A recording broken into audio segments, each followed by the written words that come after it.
हरे कृष्णा। भगवद गीता इस ग्रंथ को लेके या उसमें जो संकल्पनाएं भगवान श्री कृष्ण ने अर्जुन को बताई है, उनको लेके कई बार लोगों के मन में गलत फहमियाँ या गलत धारणाएं होती है। और उसमें से एक गलत धारणा यह है कि हम जब भी कर्म करते हैं और जो फल होता है उसके ऊपर अनासक्त होना चाहिए, ऐसा भगवान श्री कृष्ण कहते हैं। तो मुझे एक दफ़ा एक व्यक्ति ने प्रश्न पूछा था कि यदि मैं किसी कंपनी में जॉब कर रहा हूँ, वहाँ पर मुझे हर महीने पगार मिलता है, तो क्या जो भगवान श्री कृष्ण बता रहे हैं कि हमने फल से आसक्त नहीं होना चाहिए, इसका अर्थ यह हुआ कि मैंने पगार की या जो तनख्वाह मुझे मिल रही है उसकी अपेक्षा नहीं करनी चाहिए, और मैं तो निस्वार्थ सेवा तो नहीं कर रहा हूँ क्योंकि जॉब में मैं जाऊँगा, मेरा परिवार है, उनका पालन पोषण मुझे करना होगा, तो पैसा तो मुझे चाहिए। तो क्या तनख्वाह की अपेक्षा नहीं रखना और कार्य करना यह भगवान कहना चाहते हैं? तो ये गलत धारणा। और इसके लिए एक श्लोक भगवान श्री कृष्ण ने गीता के दूसरे अध्याय के 47वें श्लोक में बताया था। कर्मण्येवाधिकारस्ते मा फलेषु कदाचन मा कर्मफल हेतुर्भुर्मा ते संगोस्त्व कर्मणि। गीता का दूसरा अध्याय जिसका शीर्षक है सांख्य योग, और उसमें कर्मयोग के बारे में भी भगवान श्री कृष्ण ने कुछ हद तक चर्चा की है। गीता के अगले अध्याय में तो बहुत चर्चा आती है। तीसरा अध्याय जिसका शीर्षक ही कर्मयोग है, उसके प्रिल्यूड के रूप में दूसरे अध्याय का 47वां श्लोक यह आता है। तो भगवान श्री कृष्ण ने कुछ बातें इस श्लोक में बताई है। कर्मणि एव अधिकार अस्ते, कर्म करने में ही हमारा अधिकार है। माँ फलेषु कदाचन, कर्म के फल के ऊपर हमारा अधिकार नहीं होता है। माँ कर्मफल हेतुर्भू, तुम स्वयं अपने आप को कर्म का हेतु भी मत समझो, और इतना सब होने के बाद अकर्म में भी आसक्त मत रहो। मतलब मैं कर्म नहीं करूंगा, इसमें भी तुम आसक्त मत हो। तो इसे हम लोग किस प्रकार से समझ सकते हैं? जैसे मैंने कहा कि काम तो मैं कर रहा हूँ, तो पगार की अपेक्षा तो मेरी रहेगी ही। जहाँ पे मैं जॉब कर रहा हूँ, जहाँ पे मैं नौकरी कर रहा हूँ, तनख्वाह तो मिलनी चाहिए। तो मैं निरपेक्ष भावना क्या होती है? तो सबसे पहले हम लोग कर्म का फल क्या होता है वह देखेंगे। कि ऐसा बताया जाता है कि हमारे पिछले जो कर्म हमने किए हुए हैं उनके फल के रूप में हमें परिस्थितियां अभी मिलती है। कुछ अच्छी परिस्थितियां मिलती हैं और कुछ बुरी परिस्थितियां मिल सकती है। वह हमारे कर्म के आधार पे, उसकी कर्म की प्रतिक्रिया के रूप में कुछ अच्छा हमारे साथ हो सकता है, कुछ बुरा हमारे साथ हो सकता है। तो कर्म फल से अनासक्त होने का अर्थ हुआ कि जो भी परिस्थिति मेरे जीवन में मेरे पिछले कर्म के अनुसार आ रही है उसे मैं शाश्वत न समझ बैठूं। वो अशाश्वत है, कुछ समय तक टिकने वाली है और आगे बढ़ता रहूं।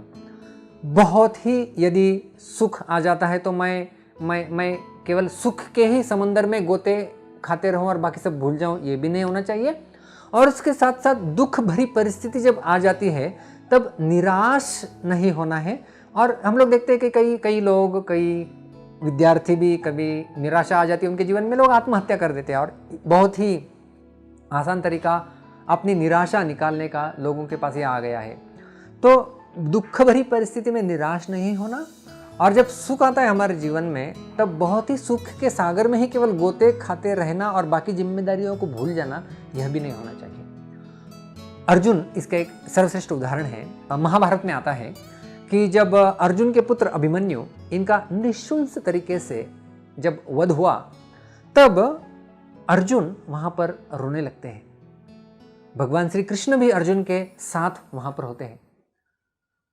लेकिन वह सब होने के पश्चात अर्जुन तुरंत अपना गांडीव धनुष उठा लेते हैं और कहते हैं कि जिस व्यक्ति ने मेरे पुत्र को मारने में सहायता की है, प्रमुख रूप से जयद्रथ, उसका तो मैं वध करके ही रहूंगा। ये प्रतिज्ञा लेते हैं अर्जुन, और भगवान श्री कृष्ण भी उस प्रतिज्ञा को पूरी करने के लिए परिपूर्ण रूप में सहायता करते हैं। तो जब उनका पुत्र का देहांत हो गया, उसका वध हो गया, तब अर्जुन ने अपना लड़ाई छोड़ नहीं दिया। वो तो बहुत ही दुख भरी परिस्थिति है। अपना स्वयं का युवा पुत्र, उसकी उम्र केवल 16 साल थी, अपने युवा पुत्र का जो है वध अपने नजरों के सामने देखना कोई पिता सहन नहीं कर सकता। हालांकि अर्जुन ने उनका प्रतिशोध तो लिया, लेकिन युद्ध बंद नहीं किया।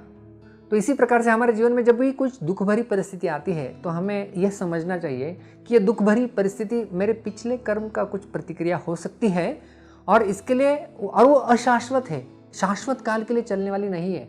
तो हमारा जीवन तो आत्मा का एक दृष्टिकोण से देखा जाए तो शाश्वत होता है, तो आत्मा का प्रवास तो चलता ही रहने वाला है। ये दुख भरी परिस्थिति आई है, कुछ समय के लिए रहेगी, बाद में चली जाएगी, फिर बाद में सुख भरी परिस्थिति पुनः आने वाली है। तो इस प्रकार से आगमापाई नो नित्यास्ताम तितिक्षस्व भारत, कृष्ण कहते हैं गीता के दूसरे अध्याय के 14वें श्लोक में कि जो परिस्थिति आ रही है उसे हमने सहन करते हुए हमारा आत्मा का प्रवास, हमारे जीवन का प्रवास धीरे धीरे धीरे आगे ही बढ़ाते रहना चाहिए। तो ये जब हम लोग सीख लेते हैं, समझ लेते हैं, और इसका सही में अर्थ है कि कार्य के प्रति लगाव रखना लेकिन फल में आसक्त नहीं होना। और एक उदाहरण मैं आपको समझाना चाहूँगा। एक बार मैं एक रेल से प्रवास कर रहा था, मुझे दिल्ली जाना था, भगवान के धाम वृंदावन में पहुंचने वाला था मैं, और मेरे साथ उसी बोगी में एक परिवार था जिनके 2 बच्चे थे, वो भी दिल्ली के लिए प्रवास कर रहे थे। तो उन 2 बच्चों में एक बच्चा जो था वो बाहर के नज़ारे देखने में आनंद ले रहा था, बाहर देख रहा था कि कैसा वातावरण है, बारिश कहाँ पे हो रही है, कहाँ पे कौन से फल आ रहे हैं, अनाज आ रहा है। और जो दूसरा बच्चा था, थोड़ा छोटा था उम्र में, वो हर बार यही प्रश्न पूछता था। कोई स्टेशन पे गाड़ी रुक जाती थी तो वो उसका यही प्रश्न था, दिल्ली आ गया, दिल्ली आ गया। वो इतना उतावला था, हमेशा उसकी नज़र केवल दिल्ली के ऊपर ही थी, कब दिल्ली आएगा, मम्मी बताओ ना कब दिल्ली। एक बार तो वो रो दिया और कहा कि दिल्ली क्यों नहीं आ रहा है। और मैं देख रहा था वो दूसरा बच्चा जो कि केवल बाहर के नज़ारे देख रहा था, कोई ट्रेन में कोई बेच रहा था वो खा रहा था, तो आनंद ले रहा था। तो वो प्रवास का आनंद ले रहा था, जो बड़ा लड़का है उनका। और जो छोटा लड़का है वो उद्विग्न हो रहा था, वो उतावला हो रहा था कि दिल्ली कब आएगा, दिल्ली कब आएगा। तो दिल्ली के प्रति उसकी आसक्ति थी, वो फल में आसक्त था, इसलिए आनंद नहीं ले रहा था। उसी प्रकार से जो बड़ा लड़का था उसकी फल में आसक्ति नहीं थी, लेकिन वो कर्म के प्रति वो आनंद ले रहा था, कर्म करते हुए ही।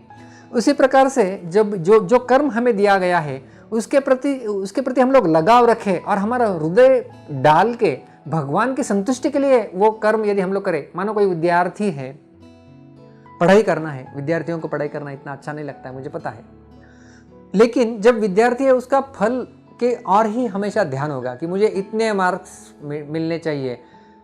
तो यदि उतने मार्क्स उसे नहीं मिलते हैं तो फिर वो डिप्रेशन में चला जा सकता है, वो नकारात्मक भावनाएं उसके मन में घर करके रह सकती है। तो इसलिए मैं हमेशा कहता हूँ बच्चों को भी, विद्यार्थियों को भी, कि आप हमारे जो विद्यार्जन की विधि है, जो पढ़ाई है, उसके ऊपर ध्यान रखिए। इसलिए एक बहुत बड़े नेता को एक छोटी लड़की ने प्रश्न पूछा था कि क्या आपने कभी पंत प्रधान होने के सपने देखे थे। तो उन्होंने बहुत ही सुंदर जवाब दिया था। उन्होंने कहा था कि बेटे, जीवन में कभी कुछ बनने के सपने मत देखो, कुछ करने के सपने देखो। तो हमें जो है वो कुछ करने के सपने देखने चाहिए, कुछ बनने के सपने नहीं देखने चाहिए। और गीता की भाषा में यदि दूसरे अध्याय की 47वें श्लोक की भाषा में यदि कहें तो फल के ऊपर जिसके ऊपर हमारा अधिकार नहीं है उसके सपने नहीं देखने चाहिए, लेकिन जो हम लोग कर पा रहे हैं, जो हम लोग कर सकते हैं, उसके ऊपर हमारा अधिकार है, उसको करने में हमने अधिक रुचि रखनी चाहिए। यदि ऐसा हम लोग करते हैं तो जो भी कार्य हम लोग कर रहे हैं उसे हम लोग आनंद पूर्वक कर सकते हैं। हरे कृष्णा।